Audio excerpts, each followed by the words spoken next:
Hello, everybody. Welcome to another episode of Two Strike Noise. I am one of your hosts. My name is Jeff. Joining me, as always, from the Eddie Guardado studio in the Pacific Northwest, it is Mark A. Johnston. Mark, you're well and about this Yes, week. I have a little bit of hoarse voice, but not too bad.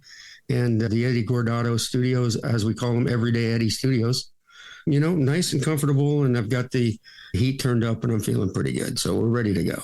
Wow, the heat. All right. What's weird, though, is that the Everyday Eddie studio is only open on Tuesdays, which is strange. I know, but we can't afford to keep the lights on any longer. Yeah, it's open on Christmas, too, from what I've been told. It is, yeah. But we can pay for the heat, apparently. Well, that's the whole sticking point. Yeah, okay. Everyday Eddie, welcome. All right, we've been gone for a couple of weeks. We've had some things. We've had some illnesses. We're back. Let's get right into it here and do the segment we call BP just to get warmed up here. Now, Mark, we've talked about Randy Bass. Man, we talked about Randy Bass like way back. One of our early episodes when at that point we were just learning about Randy Bass and the curse of the Colonel and all that stuff. But Randy Bass has been in the news recently, believe it or not. The former NPB star, long ball hitter, big man on campus has been awarded Japan's national medal called the Order of the Rising Sun. Wow. Which it recognizes him for his contributions to friendly relations between Japan and the United States. So I'm glad somebody's doing it. We can count on Randy Bass. Thank you, Randy. So congratulations to Randy Bass. Now, speaking of fish, and this is not a segue to a Marlin segment. Or Mike Trout. Or Steve Trout. Or Jack Clark. Bob Kipper. We're going to get messages about all the fish names, which we've gone over in the past, but all the fish names that we did not list right there.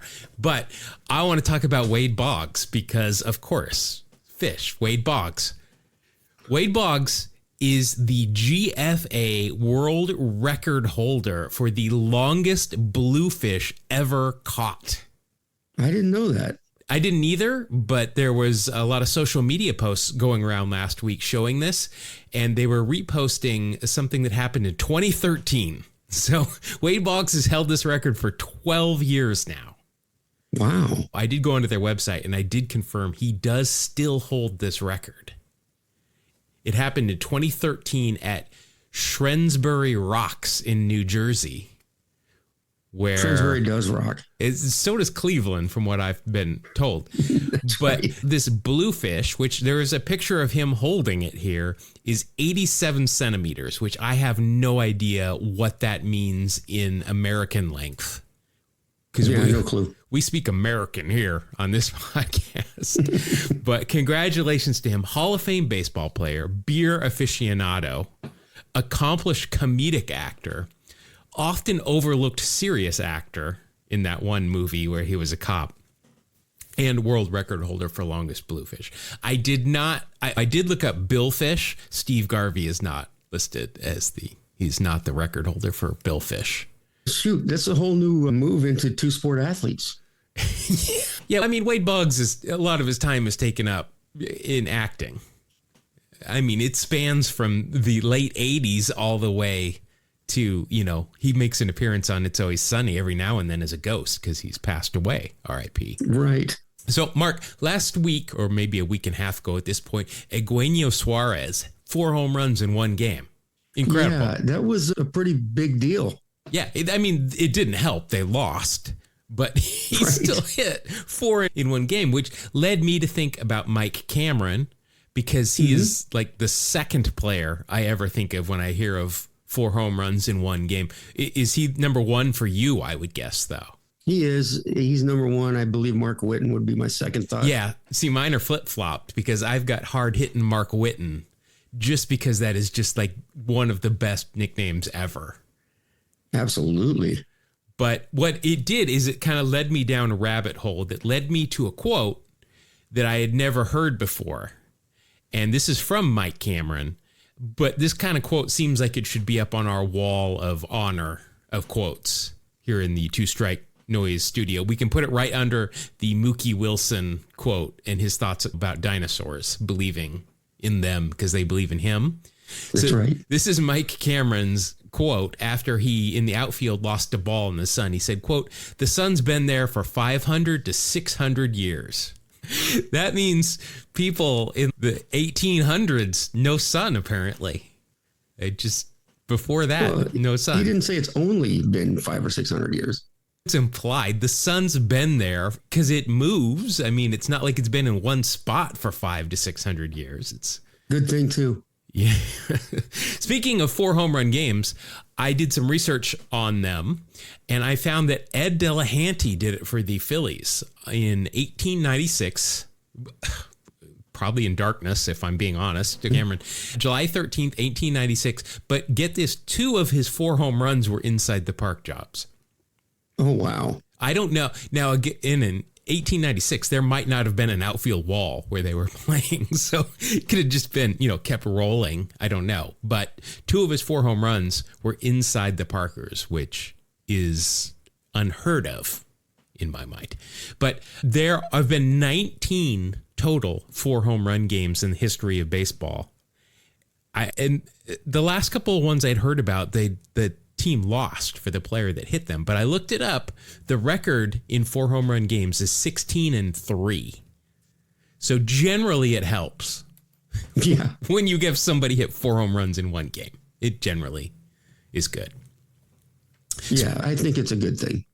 Speaking of home runs in baseball, and especially Wrigley Field, the last couple of weeks, it's been crazy time. One, because the Cubs are good and they're mashing, but the Cubs and the aforementioned D-backs, who Suarez plays for, combined for 16 runs in the 8th inning a couple of weeks ago.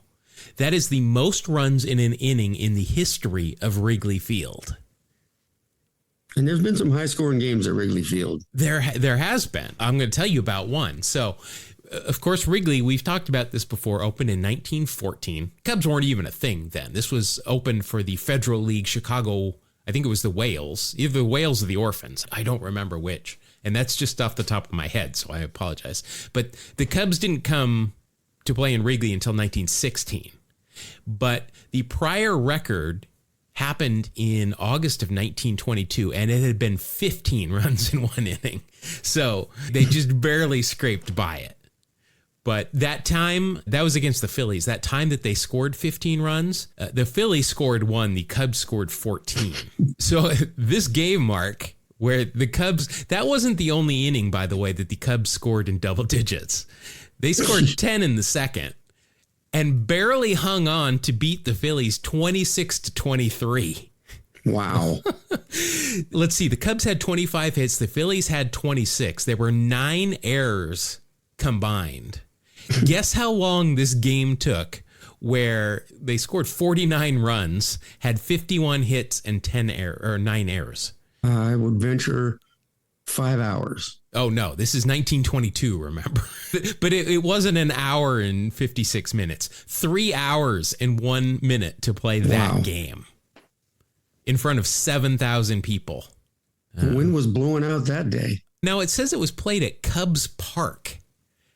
I'm not sure. I mean, we've already established when the Cubs moved into Wrigley. I'm not sure if it was called that. I don't remember. But let's see here. I guess those errors played a big part because, let's see, Hack Miller had 6 RBIs. Charlie Holiker had 6. And then the next highest is 4 by anybody. So I think those errors, 26 runs given up by the Phillies, only 14 were earned. 23 by the Cubs, and only 14 of those were earned. So a good deal of those were. It was costing them just a bit. Yeah, those pitchers were not loving it that day. Let's see, I just want to talk about another score from a week or so ago. The Reds won a game 24-2. And the big reason was 2 players. It kind of goes along with what I just talked about. This is all professionally linked from my podcasting class you can sign up for now. But the big reason that they won was the production they got from the 8 and 9 holes. That was Novelli, Marte, and Austin Wynns. They combined for 11 hits between the 2 of them, which is the most by an 8th and 9th place hitter in a game over the last 125 seasons. Wow. So that goes back to 1900, right when the sun finally came up. Right. Martin Wins also had 13 RBI combined, tied for the second most from those spots since it became an official stat in 1920. The record holders for that was 14 RBI from the 8 and 9 spots, which was set in August of 2007, also in Baltimore. Jared Saltalamacchia and Ramon Vasquez each had 7 RBI. They both had 2 home runs and 4 hits apiece in that game. So that's like getting production from the bottom part of the order. My Lord. Yeah, that's like when you get good production from your defense in hockey. That's incredible to get that, but that's a lot of production from down there. Somebody else we've talked about quite a bit, and we use him often in the Immaculate Grid, is LaTroy Hawkins. If you remember, he pitched for everybody. Came up with the Twins. Yep. He's been retired for a while. We've talked about him. He's kind of said some things on air that are controversial. A little old school mentality, but congratulations to him. He earned his bachelor's degree in sociology from Southern New Hampshire University last week. Wow. He's 52 years old, took online classes, and he graduated magna cum laude. Or is Very it louder? nice. Louder? I think that's what it's louder, definitely. But good job. Good for him. That's awesome. That is impressive. I like to see when players go back and do stuff like that. And then one more thing, Mark. So I mention every time we do this podcast recently that I stream a couple of times a week on Twitch. I'm enjoying it. We've got listeners that come and watch me make an idiot of myself trying to do these baseball dailies. But one of the names that has been coming up a lot recently has been Jimmy Fox, good old Double X. And so I was looking at his stats the other day. He played till he was 37. He debuted when he was 17. So he had a 20-year career. But, you know, this guy known for his bat, I want to talk about his pitching. So at the age of 31, when he was an all-star this year, came in second in MVP. He appeared in one game. He just pitched one inning, but he got a strikeout and nobody reached base. So perfect inning. But in 1945, this is his second to last season. In 1945, this is his last season. He appeared in 9 games as a pitcher. He went 1-0 with a 1.59 ERA. Wow. He threw 22 2/3 innings, gave up 13 hits, only 4 earned runs, struck out 10. He did walk 14, but they didn't come around to score, is what I'm getting at, with a 1.59 ERA. But nine games he was summoned. He started 2 of them. He started 2 games, but the other 7 were out of the bullpen. He actually finished those games. That's pretty impressive that might be, until Ohtani gets in, that might be the best pitching line for a offensive-minded Hall of Famer. Yeah, that is really impressive. Yeah, I mean, obviously Ohtani's blown that away already, but he's got a ways to go with the offensive numbers. 534 career home runs for Double X and a 428 on-base career. Wow. 92.1 WAR. 3 MVPs. So Ohtani's, he's right there. But yeah. Mark, I did want to talk about some debuts, but we were going to record this show last week, but unfortunately you took ill. I did. But I wanted to mention these debuts from last week because this could be the most impressive debut crop ever that debuted what would have been May 2nd when this show would have come out. First of all, in 1882, none other than the incomparable, like maybe the head patron saint of the show, Pete Browning, made his debut. And the world was never the same. It was not, nor was any bar within walking distance of Pete Browning. Also making their debut today in 1882, Charlie Comiskey, Hall of Famer. A lot of stuff he did. 1882, John Clarkson made his debut. Not Jeremy, John Clarkson, Hall of Famer. 1882, also making his debut, Bid McPhee, Hall of Famer. Also making his debut in 1882, Guy Hecking, which if you've watched our YouTube video, Best Last Seasons, you know that name. Then in 1884, Hank O'Day, Hall of Famer. Wow. 1898, Elmer Fick, Hall of Famer. And our final debut from last week would have been in 1995 when Hideo Nomo made his debut. So, I mean, that is a heck of a debut class right there. That's 5 Hall of Famers right there. It's a lucky day to debut. Yeah, especially in 1882 in the darkness. Sure. Mike Cameron I'm happy with that quote. All right, that'll do it for our BP segment, Mark. Let's let the grounds crew come out and do their stuff. Hopefully their tractors and all that stuff won't run out of gas on the field and delay us. But this is a professional field. This is not Sacramento, so we should be okay. Ooh. Cuts deep, I know. All right, Mark, in the past, we've covered our share of ghosts of baseball. Guys who made it to the show, but never really got many ABs. So we're thinking of guys like Larry Yount, or Yunt for you, Mark. Yep. You know, we talked about Herb Washington, pinch runner. All those games, not one plate appearance. Those kind of players that have, you know, been up and played, but have had some circumstances that were kind of weird. I found somebody else that I wanted to talk about, as well as a couple of other guys. But mainly I want to talk about Lou Proctor. Now, I guarantee you're saying, who the hell is Lou Proctor? Well, who is Lou Proctor? He's not a baseball player, I'll tell you this.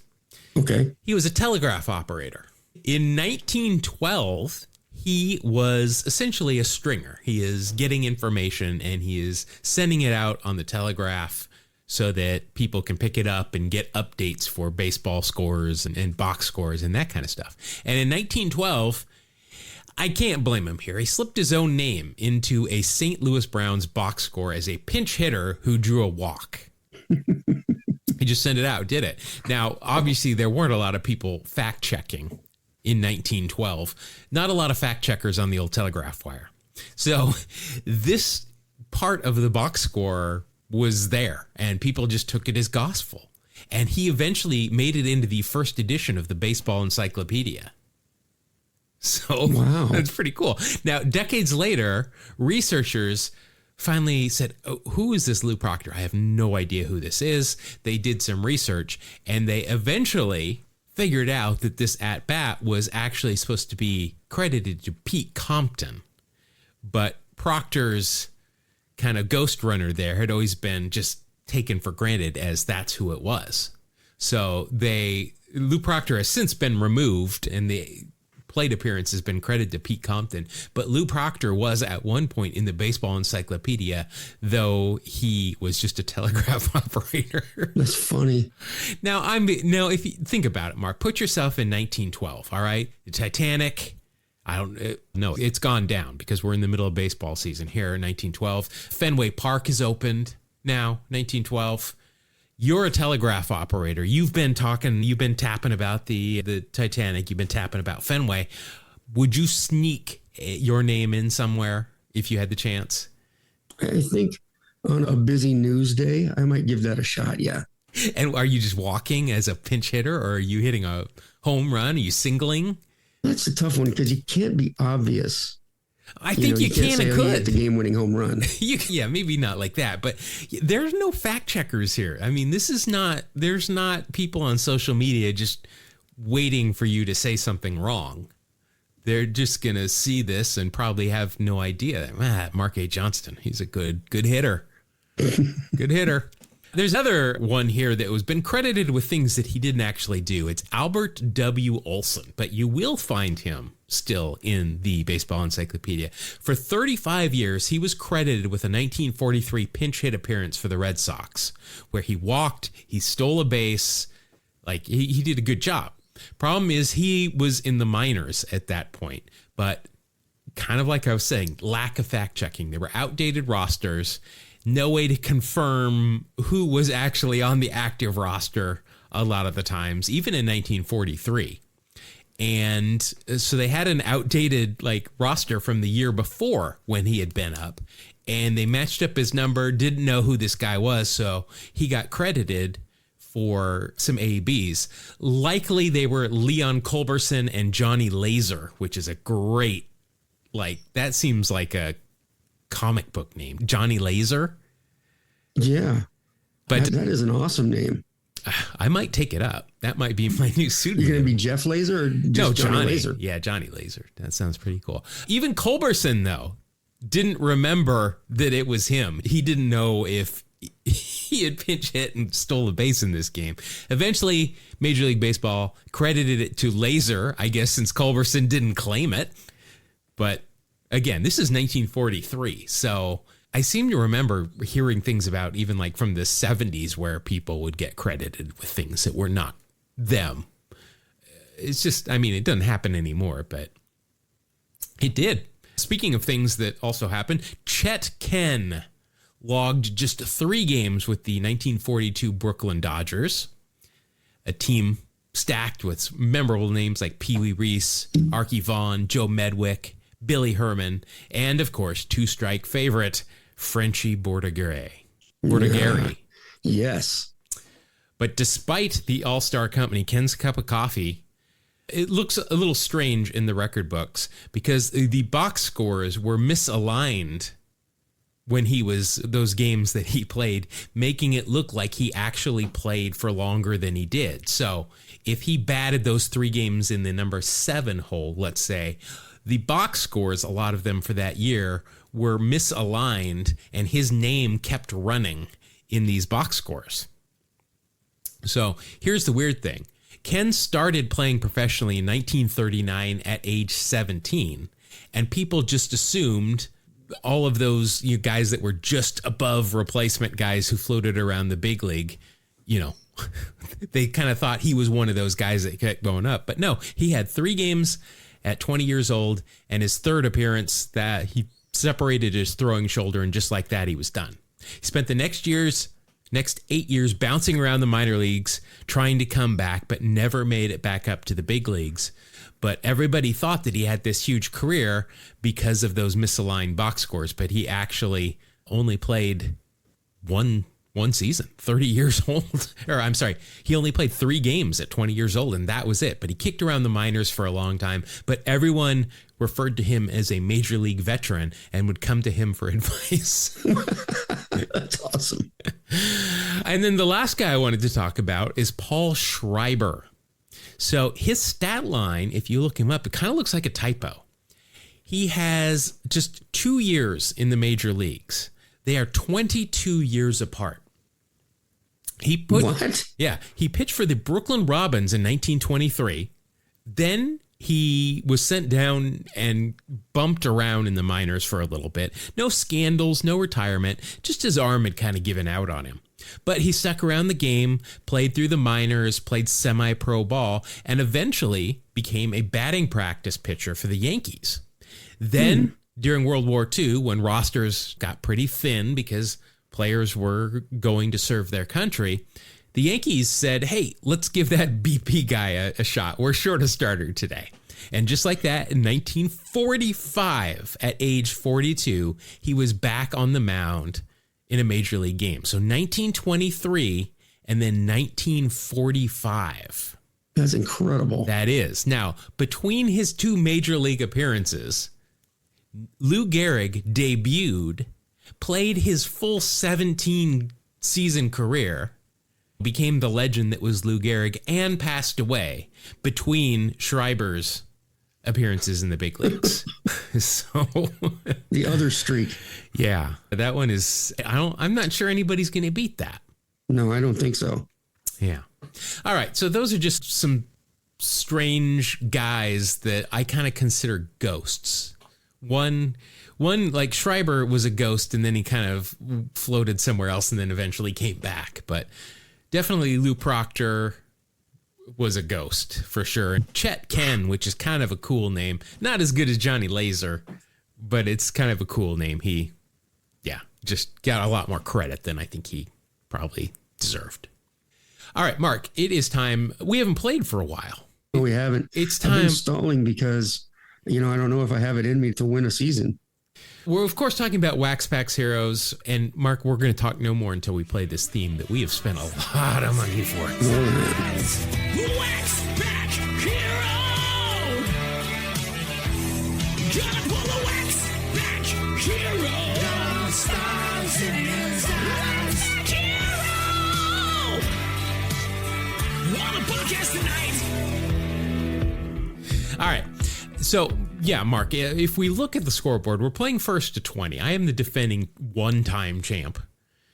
I am currently leading 18-17. Now, the thing is, I think you're on like a 2 or 3 game winning streak here. So it's getting kind of close, and I'm starting to sweat here. So what we are going to do, if you are new here, we're going to play Wax Packs Heroes. With that, we take a couple of packs of old cards, and we essentially play war, just like the old card game, where we each have a card, we slam it down on the table as hard as we can for some reason. I don't know why, but whichever card yields the highest war for that player in the year of the card is going to win. And so each game we play first 1 to 5, and whoever is first with 5 then wins that game. So a couple of things, though, that can add or subtract from that war. First of all, if there is anything that we call kind of 80s baseball aesthetics, real stirrups, sweatbands with your face on it, anything around the facial area. That means glasses, whether they be reading, monocle, or flip down, all worth an extra 1/10 of a point. Also, if you've got a mustache, you get a 1/10 of a point. But if it's a really good Wade Boggs-esque mustache, you get an extra 1/10 of a point on top of that. But if there's anything we don't like 2-in-1 stirrups, that kind of stuff, that'll be a minus 1/10 of a point. If the player won any awards that year, Rookie of the Year, Cy Young, MVP, if they were an All-Star or won a Gold Glove, 1/2 a point each. If there is a Hall of Famer on the card, whether they are the focus or not, that is a whole point because Hall of Fame. Also, if Ricky Henderson shows up, doesn't matter who slaps him on the table, I win that round. Nolan Ryan shows up, doesn't matter whose card it is, Mark, you win that round. If we can find easily any pop culture references, that's 1/2 a point, unless they appeared on an episode of Seinfeld, Sabrina the Teenage Witch, or The Simpsons, in which case you get a whole point for each of them. And if they were suspended for appearing on the Mitchell Report, the Pittsburgh drug trials, anything like that, it is a minus 1/2 a point. So, Mark, today we're using some, not even wax, but they're in that era. We're doing some 1996 Topps cards. So, I would like to know, Mark, would you like to go first or would you like to go second? I'd like to go first. You're first. All right. All right. So here we go. We are going to slap. I'm not going to slap these cards down. That's kind of disrespectful to the cards. All right. Okay. Pretty good card here. Your first card is with the Kansas City Royals. It is Kevin Appier. Oh, interesting cards. All right. Beyond just a odd expression on his face. Oh my goodness. So the design of the cards this year, his design is actually a landscape instead of a portrait. And he is at the back of his windup and he's getting ready to throw. And he's got this expression on his face where it looks like he's holding his breath, and it's an odd expression. But the design this year, it's got the player's name on a stripe at the bottom of the card. And then it's got a close-up of his face from the picture used in the card next to it. So this weird expression is there twice. This is not he has another card from 1996. It is a emotion card. Oh, I get it. Emotion card. I don't know who's created this card, but he has another just expression of, I don't know how to explain it, but it's quite an expression. To me, it looks like he's trying not to soil himself. Or he smelled something really bad. But let's see. Kevin Appier, overall, 16 years in the big leagues, 13 for the Royals, and then the Angels, the A's, and the Mets as well. In 1996, you just missed his one All-Star year. For 96 in the Royals, went 14-11, 3.62 ERA, 211 innings, 192 hits allowed. That's excellent. 207 strikeouts. This is a great season. Didn't even get not a single Cy Young vote. Led the league in fielding independent pitching that year, too. But overall, that is a WAR of 5.9. Wow. Wow. That's impressive. Let's see. I don't remember. Kevin Appier was on the Angels 2002 World Series winning team. He started 2 games in the World Series. Even not well. He had 11.37 ERA in those 2 games. But still, I did not know he was on that team. Overall, first round draft pick, 9th overall in the 1987 draft, and was traded by the Mets to the Angels for Mo Vaughn. Not bad. No. I don't like that there's no personal section on his Wikipedia page, but what it does mean is he stayed out of trouble. That's true. So that's a rarity on a lot of these. So He pitched for my Tacoma Rainiers for a little while. 10 games. did he? But he didn't appear for the Mariners, right? No. Yeah, it's like they just signed him and then not bad. All right. All right. So you've got a 5.9. You are going up against pitcher for the New York Mets, Robert Person. Bob Person. All right, Mark, Robert Person, 9 years in the big leagues, 4 for Philly, 3 for the Blue Jays, 2 for the Mets, 1 for Boston. 1996, his second year in the big leagues. He went 4-5 with a 4.52 ERA, 89 2/3 innings, 86 hits, not bad, 76 strikeouts, an 89 ERA plus, and a minus .2 WAR. That's I put that up against a 5.9 WAR. I don't think that's going to cut it most of the time. He was traded by the Mets to the Blue Jays for John Olerud. That's interesting. Yeah, we got a lot of first basemen being traded for our players so far here in this round. This is interesting. His most memorable feat came with the Philadelphia Phillies in 2002. He not only threw 5 strong innings in which he allowed 3 hits and 1 unearned run while striking out 5, but he also hit 2 home runs against the Montreal Expos. Oh, good hitter, because he also hit a grand slam during his career in 1995 as well. Isn't that when you said that happened? 2002. 2002. All right. Yeah. And then in 1995, he hit a grand slam as well. Wow. All right. Well, in Philadelphia, he had his own fan club named Persons People. All right. Do I get 6 points more for that? I think you get like 4.5. Oh, shoot. All right. Well, I just missed. All right. You win the first round. Let's go. Your next card is a catcher, a legacy guy for the Mets. It's Todd Hundley. Let's see here. On this card, oh, he's got a sweatband. I can't tell if it's got his number on it, though. I can't say that it does. I know the kind of sweatband he's wearing, and they generally had their numbers on it, but I can't see for sure. But Todd Hundley, 14 years in the big leagues, 9 with the Mets, 3 with the Dodgers, 2 with the Cubs. Of course, he is the son of Randy Hundley, who was also a catcher. He had 14 years in the big leagues, mainly with the Cubs. 1996 for you, good news, all-star year, first of 2 in a row. He hit 259, 356 on base, 550 slugging, 41 home runs, 112 RBI, and a 140 OPS plus for a 5.0 WAR, plus the All-Star bonus is a 5.5 right out of the gate. Wow. I'm only scoring in the 5s today. Oh, look at this. He was at one point, he was traded for Eric Karros. So he was traded for other people, but I'm only going to mention first baseman that they've been traded for. Personal life. Married his childhood or his high school sweetheart and then divorced her. Isn't that a daisy? And then was arrested and charged with the DUI. His daughters were in the back seat when he did that. Wow. Todd, don't make us put you on the do not talk about list. He attributed his condition to the prescription painkiller Vicodin. And I'm not buying it. In his Hummer, too. I guess they wouldn't have been hurt, but somebody else sure could have been. And this is very interesting. In May 2012, he sold a 6-bedroom house in Glenview, Illinois for $1.4 million, which is $200,000 less than his purchase price. That wasn't the best investment. No. Oh, Mitchell report.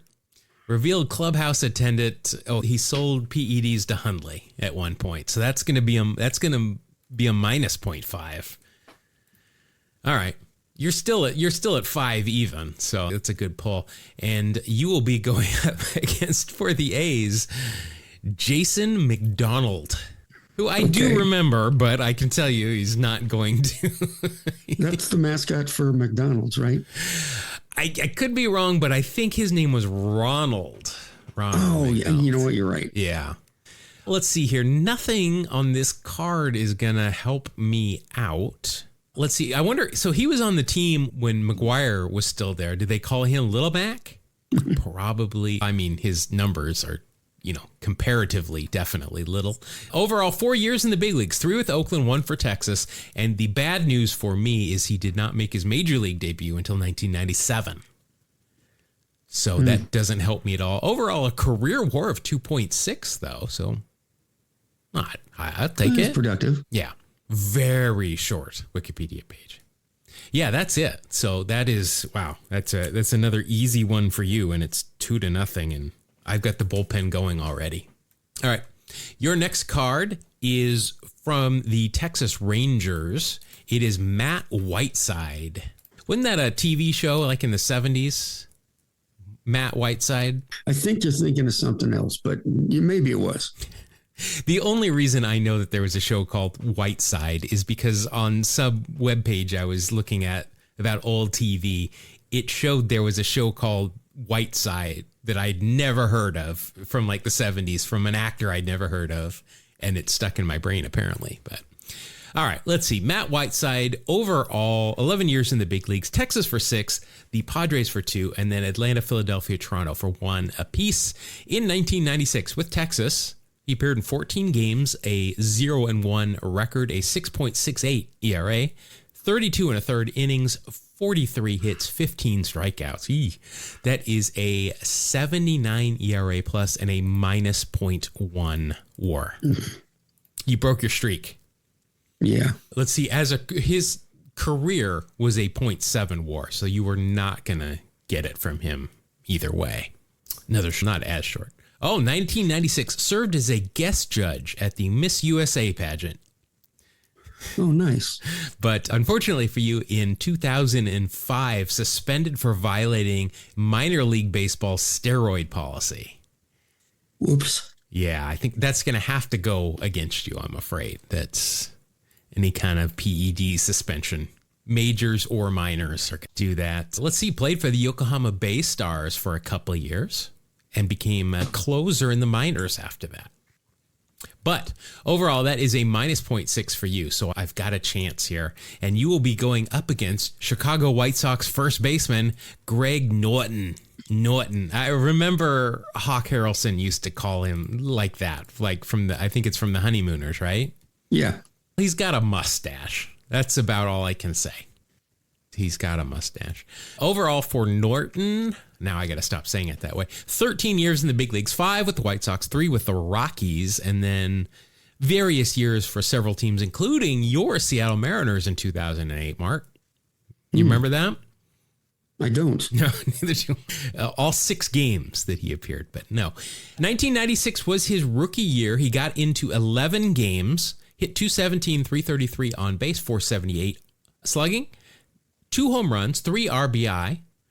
Let's see, and that is good for a 107 OPS plus, but a WAR of minus 0.1. I do have the mustachioed points. So that'll be a positive 0.4, which might be enough to beat you in this round. I'm afraid it is, yeah. Let's see what else we can find out about Greg Norton, the baseball player, not the American bassist, formerly of the band Husker Du. I remember Husker Du. Did you know that that there was a guy named Greg Norton in it? No, I did not know that. All right. Born in San Leandro. There we go. Another Bay Area guy. Looks like he's gone on to coach a lot. I don't know where he is now, though. But that's good. There's no minus points for me there. So I will take that one happily. All right. Mark, your next card is, I know what you're going to say about him, St. Louis Cardinals pitcher Andy Benes. I've heard of that guy. That's all you're going to say. Does he ever, there are not many baseball cards of his where he is in like pitching. Most of them are just head and shoulder shots of him. Kind of odd. Maybe he's adverse to having his picture taken in this motion. I don't know. Let's see. Overall, 14 years in the big leagues, including one for your Seattle Mariners, Mark. Yes, I remember that trade. 1995. There you go. Let's see. Overall, 14 years, 7 for the Padres, 5 for the Cardinals, 2 for the D-backs, and 1 for the Mariners. 1996, after he left Seattle, he went to St. Louis. Had a pretty good year. 18-10 with a 3.83 ERA, 230 innings, 215 hits, 160 strikeouts for a 109 ERA. Plus, he came in third in the Cy Young balloting, but only had a 2.4 WAR. It kind of speaks to 1996, right? They were looking for different things to give awards to than we do these days. Overall, first overall pick by the Padres in 1988, traded to the Mariners with Mark Newfield, Ron Vallone, and the Padres sent Greg Kegel and his exercises to the Pacific Northwest. Let's see. Evansville, Indiana is where he is from. Inducted exactly 2,000 career strikeouts. Oh, that's good. Nice 90th round number. on the all-time strikeout list. Perfectly round number. Yep. Looks like he's not divorced either. So that's nice. That's good. He and Jennifer were married in 1987. They have 7 kids. Oh my gosh. Jeez. He's almost got his own team there. But good news for me.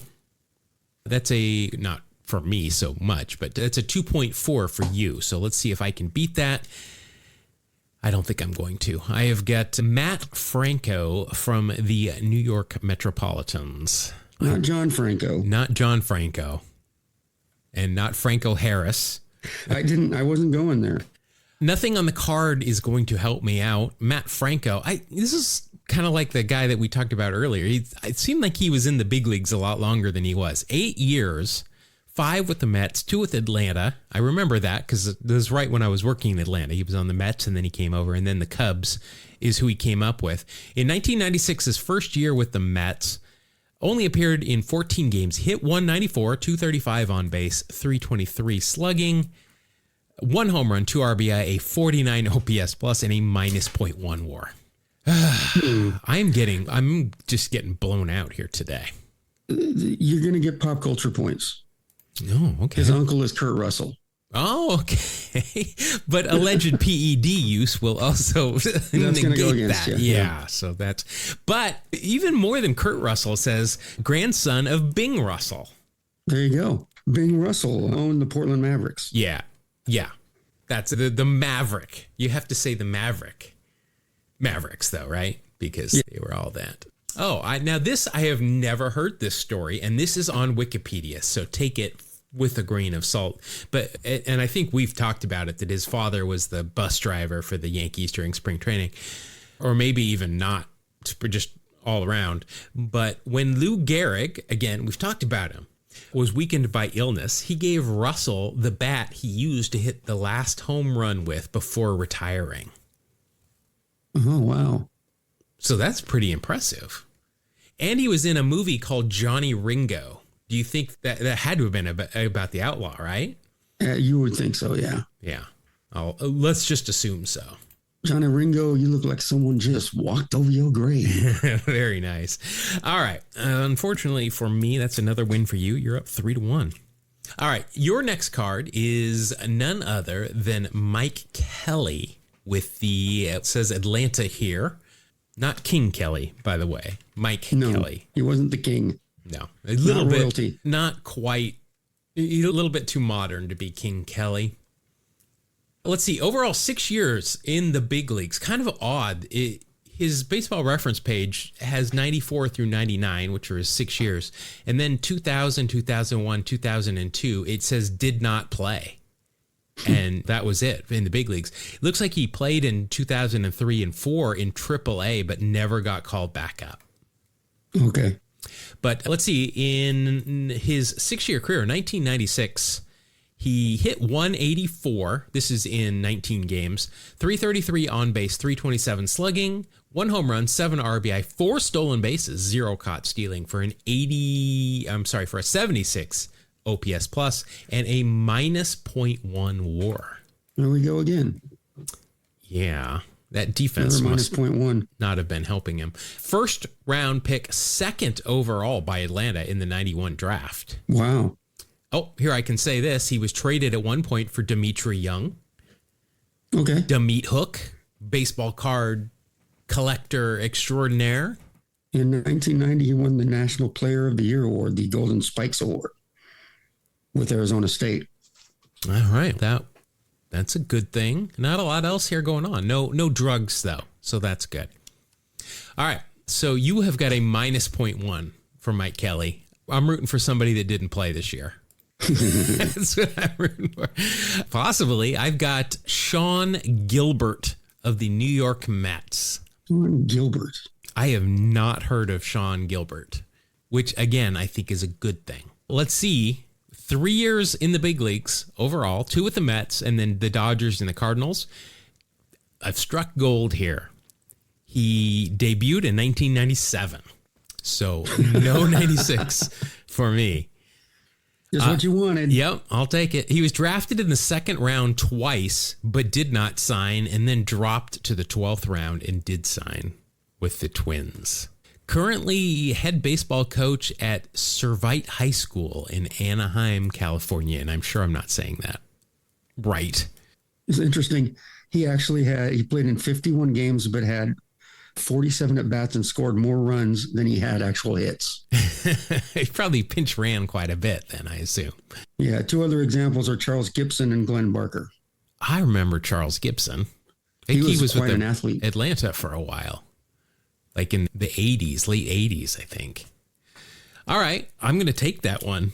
I win that one 0 to minus 0.1. All right. You're going to get pop culture points here.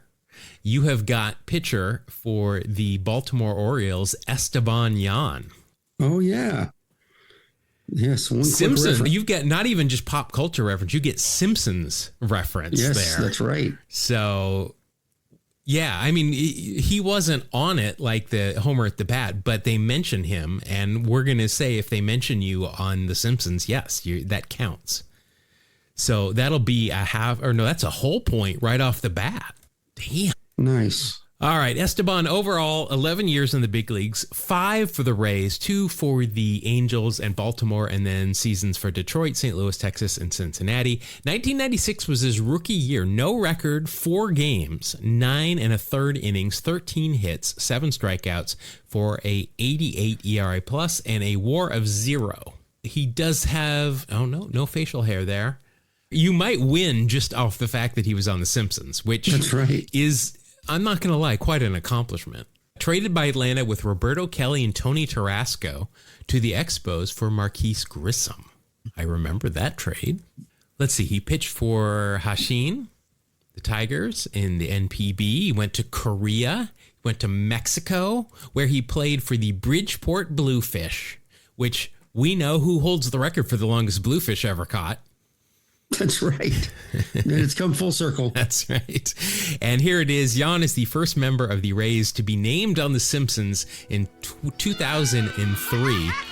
Check it out. I'm Tomokazuka of the Montreal Expos. Oh, yeah? Well, I'm Esteban Yan of the Tampa Bay Devil Rays. That's sad that, like, we, and probably most people listen to this podcast, it says 2 obscure pitchers when those are not obscure to people like us. That's right. All right. So you've got a 1 even for your card. Now, I've got somebody that I know who they are because they were on the A's at one point. I have got pitcher Joe Borowski. Joe Borowski. Okay. Let's see. Joe Borowski, 12 years in the big league. Oh, this is not who I'm thinking of then, because he did not play for the A's. Chicago Cubs for 5, Cleveland and Atlanta and the Yankees for 2, and then Florida, Tampa, and Baltimore. 1996, his second year in the big leagues. Let's see, 22 games, a 2-4 mark, 4.85 ERA, 26 innings, 33 hits, 15 strikeouts, a 92 ERA plus, but a WAR of minus 0.1. Wow. I've got some low scoring dudes. Was once traded for Pete Rose Jr., as well as for Kent Merker. at one point. Oh, that's how Kent Merker got to Atlanta. In the Joe Borowski trade. Yeah, maybe that's where I'm remembering his name from, not from Oakland. He accepted an award in 2004 from the Polish American Police Association as a distinguished Polish American. Good for him. Yeah, and he's got two sons named Blaze and Ty. Nice. I'm not sure if I say nice, but... Well, a tie and a blazer. Oh, okay. They're sharp dressers. That's right. Darn it. All right, there's another one to you. You're up 4-2, and we're on the verge of being tied here. All right, you've got, you know what? I don't know. In 96, you've got future manager Aaron Boone with Cincinnati, by the way. Now, the good news, I don't know if this is good news or not. He didn't debut until 1997. So you're going to get a 0 there. Of course, he is in a very famous baseball family. Brother of Brett, son of Bob, grandson of Ray. I've got to assume that either Brett or Aaron has a son that is going to make it to the big leagues at some point, even if just for a game. Overall, 12 years in the big leagues, Cincinnati for 7, Cleveland for 2, then the Nationals, the Fish, the Yanks, and the Astros. Overall, a career WAR of 13.6. Did some work on ESPN for a while. He's been manager of the year. Won some... Oh, I guess he hasn't won a World Series, has he? He's lost one, but he hasn't won one. Right.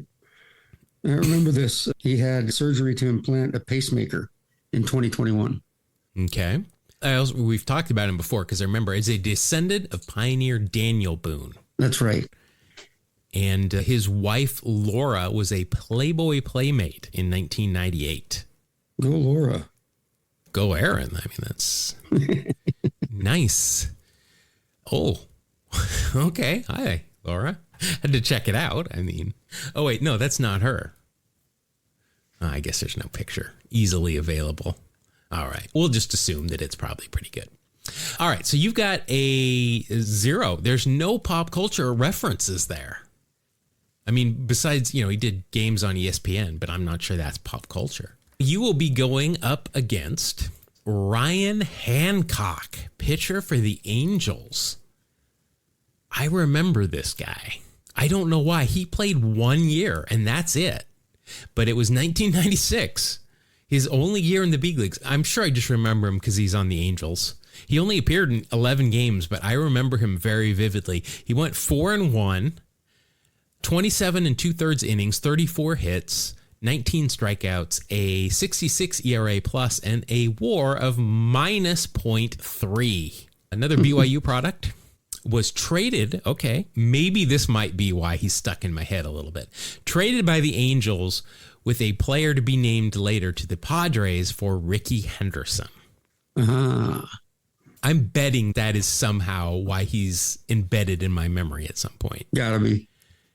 And that is really the highlight of his, I don't want to say highlight because, I mean, come on. He made the big leagues. Good point.